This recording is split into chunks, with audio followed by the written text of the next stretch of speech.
नमस्ते दोस्तों, आज हम बात करेंगे हमारे समाज के रियल हीरो से।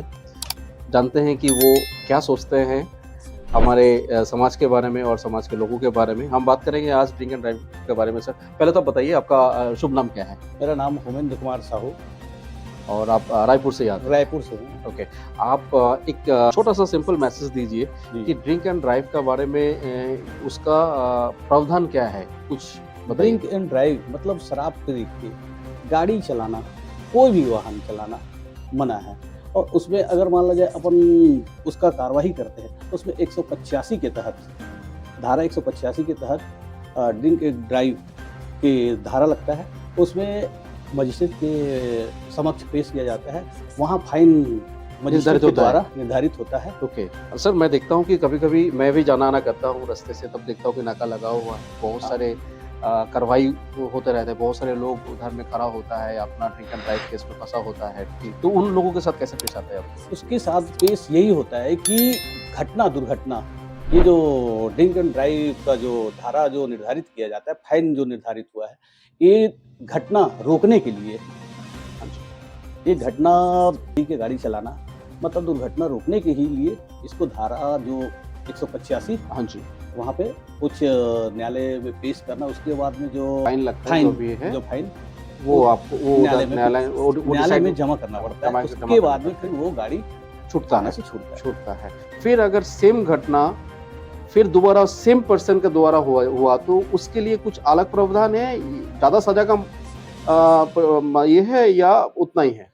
उसमें उतना ही है, लेकिन उसमें न्यायालय के ऊपर है कि वो उसको लाइसेंस को रद्द करने का वो न्यायालय के ऊपर है।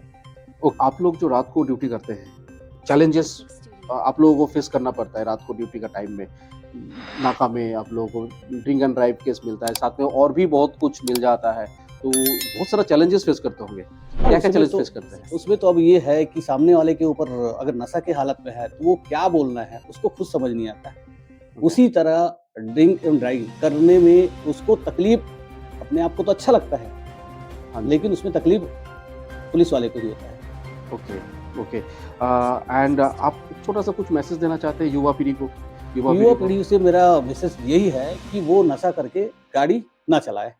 एक बात बताइए कि कौन सा अजीब बातें आपने आज तक सुना होगा कि ड्रिंक एंड ड्राइव करके वो गाड़ी चला रहा है, ड्रिंक करके गाड़ी चला रहा है, और उस बहाना क्या बहाना देते होंगे लोग?